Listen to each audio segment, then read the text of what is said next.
You're in Rome, 54 after Christ.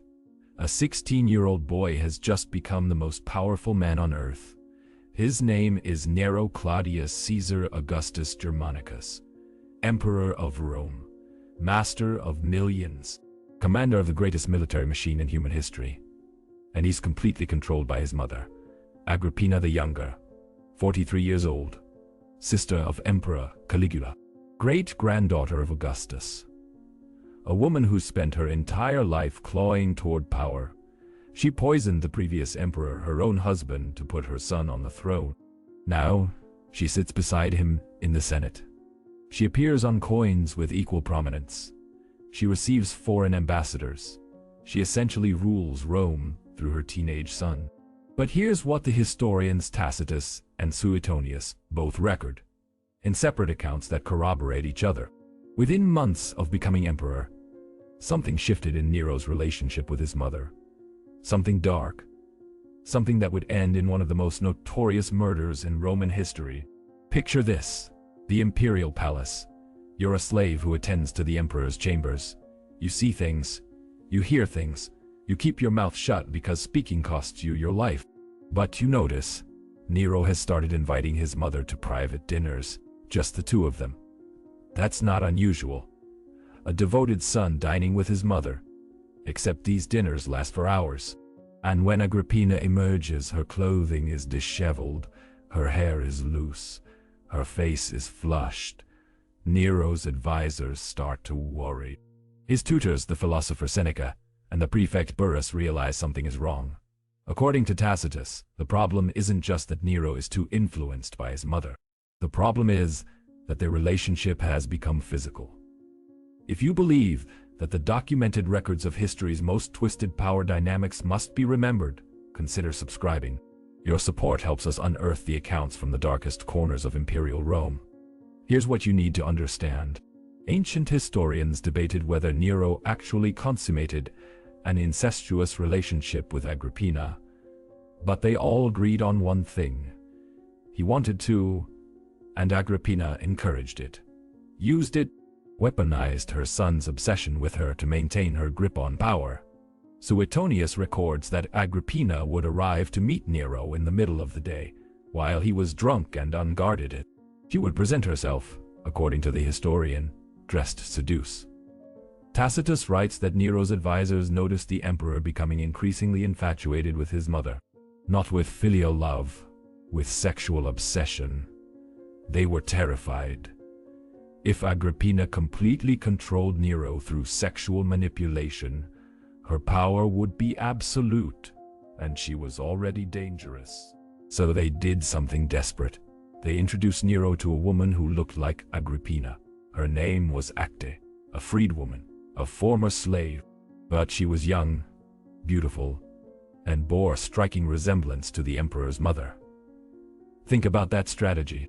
The solution to the emperor's incestuous obsession with his mother was to provide him with a substitute mother figure to sleep with instead. This is Rome, this is imperial power, and it worked. For a while, Nero became infatuated with Acte. He spent less time with Agrippina. He started making decisions without consulting her. Agrippina noticed, and she was furious. According to Tacitus, she began showing up to the palace at all hours. She would burst into meetings between Nero and his advisors. She started criticizing him publicly. She reminded him constantly that she made him emperor, that he owed everything to her, that without her ruthlessness he would be nothing. This is where the psychology gets interesting. Think about what's happening in Nero's head. He's emperor of Rome. He commands legions. He could execute anyone he wants with a word. But his mother makes him feel like a powerless child. He desires her. He resents her. He fears her. He needs her. That's not a relationship. That's a trap. Here's what makes this especially disturbing. Agrippina knew exactly what she was doing. Ancient sources make it clear that she deliberately cultivated her son's obsession. She used her sexuality as a political weapon. When Nero showed independence, she would appear in revealing clothing. She would remind him of his childhood dependence on her. She would alternate between seduction and humiliation.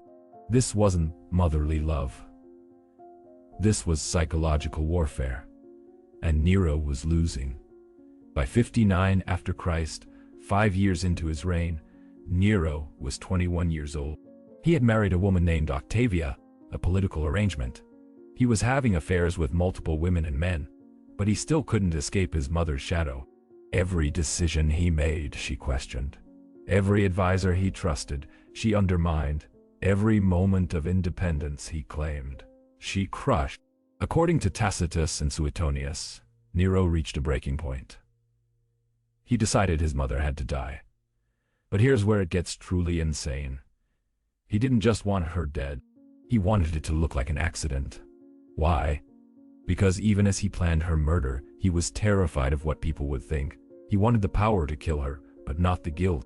That's the psychology of abuse. Even planning matricide, he was still controlled by his need for her approval. He tried poison first.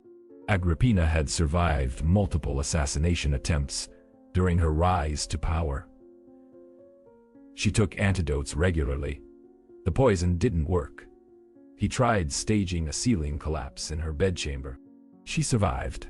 He tried having her boat sabotaged so it would sink in the Bay of Naples. The boat sank. Agrippina swam to shore. Think about that. The Emperor of Rome, master of the most sophisticated empire in history, can't successfully murder one 48-year-old woman. Because he's not just fighting his mother. He's fighting his own psychology. If this investigation into the documented breaking points of the most notorious figures in history fascinates you, hit subscribe. We're just getting started. After the boat failed, Nero panicked. Agrippina knew he had tried to kill her. She would retaliate. She might even convince the Senate to remove him. So he finally did what he should have done from the beginning.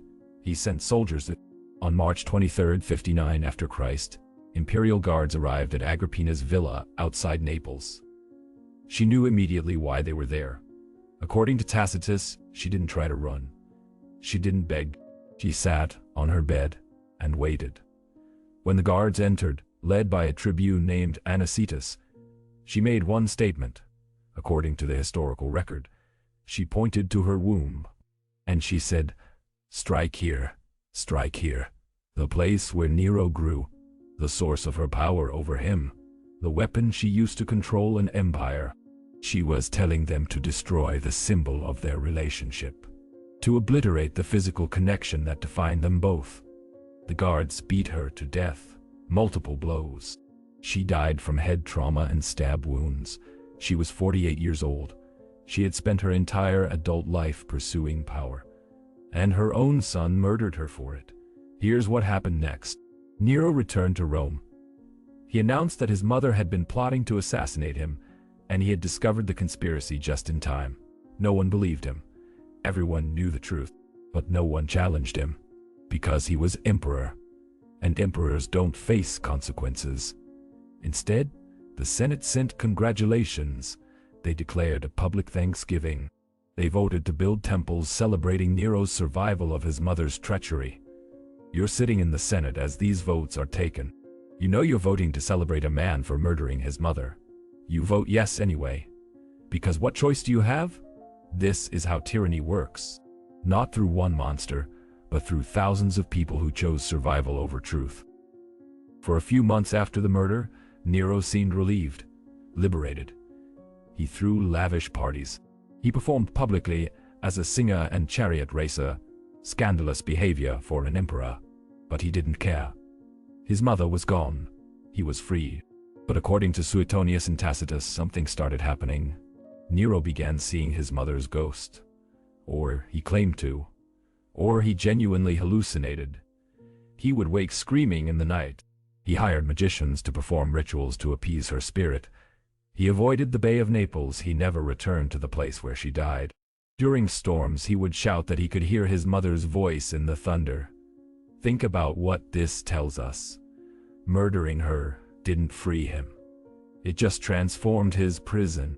When she was alive, he was controlled by her physical presence, her voice, her manipulation, her body. After her death, he was controlled by her memory, her ghost, his guilt, His feared, he never escaped. He just traded one cage for another. Here's the thing that should truly disturb you. This wasn't ancient history's only mother-son power catastrophe. It wasn't even Rome's only one. This was a pattern. A pattern built into a system where women could only access power through their sons, and sons could only escape their mothers through murder. Agrippina wasn't the first Roman mother to manipulate her imperial son. She was just the most successful, until she wasn't. And Nero wasn't the first emperor destroyed by maternal control. He was just the most notorious. The system created them both, and then it destroyed them both. Let's talk about what historians actually documented versus what they speculated about. Did Nero and Agrippina have a physical incestuous relationship? Tacitus presents it as possible but not confirmed. Suetonius reports it as rumor. Cassius Dio, writing 150 years later, claims it as fact. The truth, we don't know for certain, but we know this. Nero was sexually obsessed with his mother. Agrippina used that obsession as a political tool, and their relationship was deeply, disturbingly abnormal, even by Roman standards. That's not speculation. That's what multiple independent sources agree on. We also know that this dynamic ended in matricide. That's documented beyond any doubt.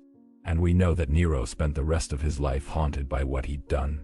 In 65 after Christ, 6 years after Agrippina's murder, a massive conspiracy attempted to assassinate Nero and replace him with a senator named Piso.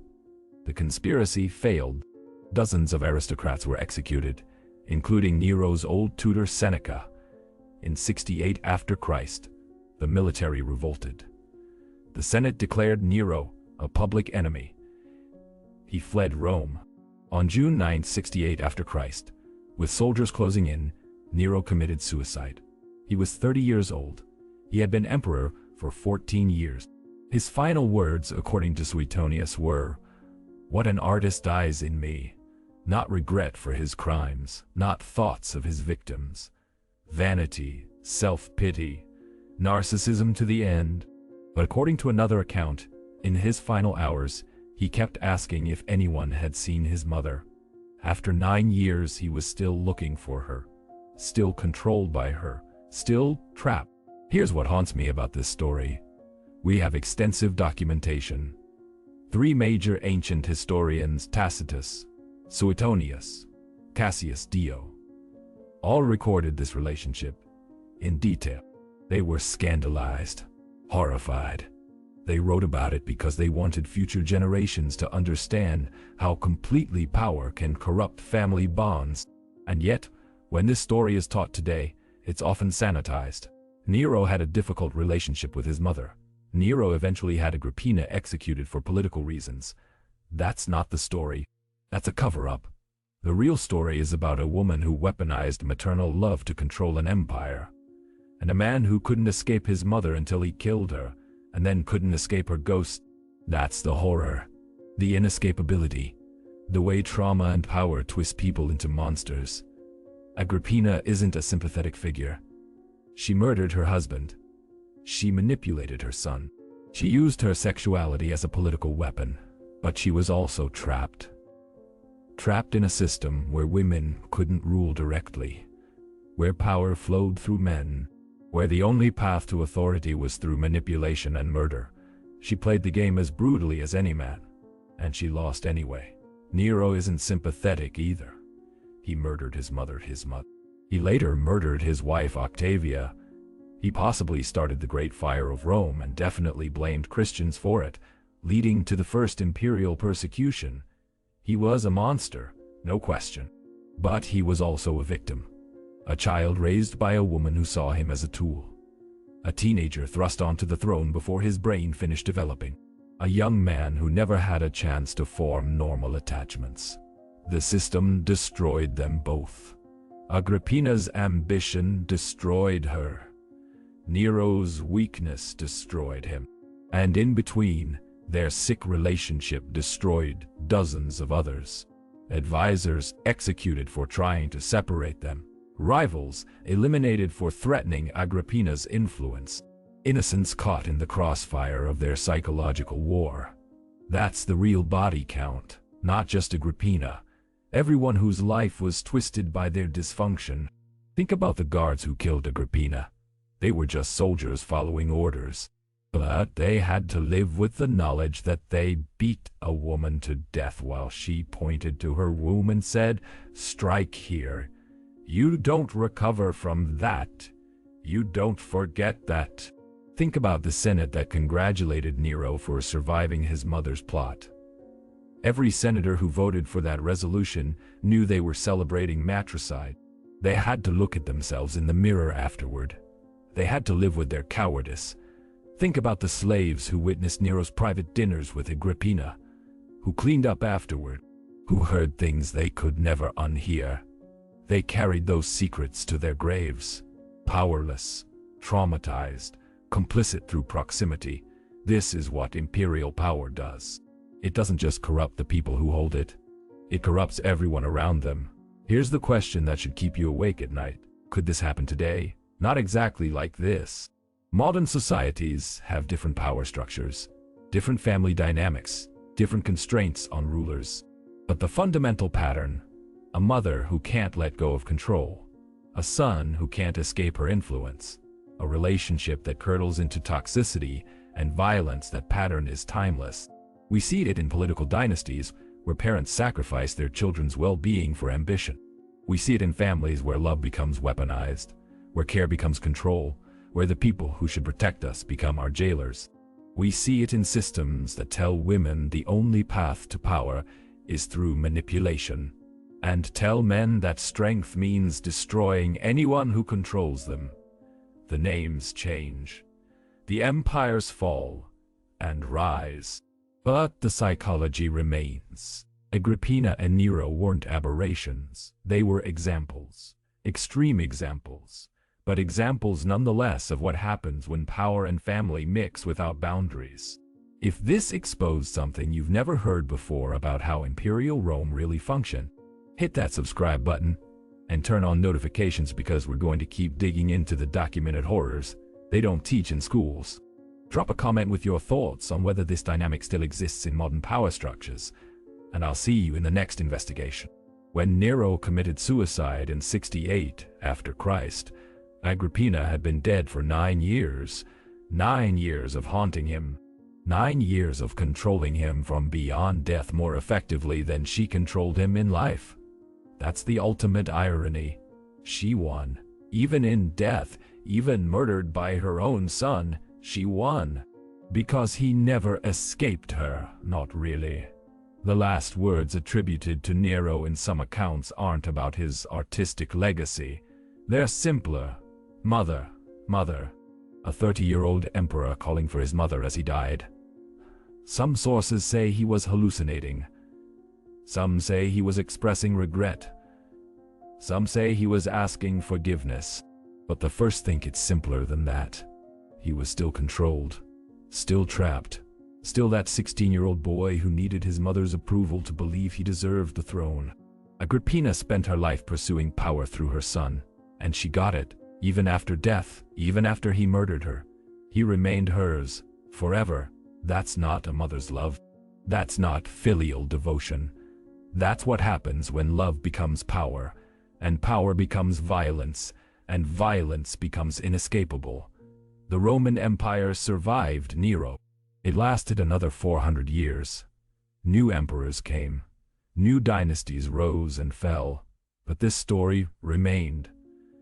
Written down by horrified historians, preserved through centuries, whispered about, studied, debated, because it reveals something true about power, about family, about the human capacity for both love and monstrosity. Agrippina and Nero loved each other.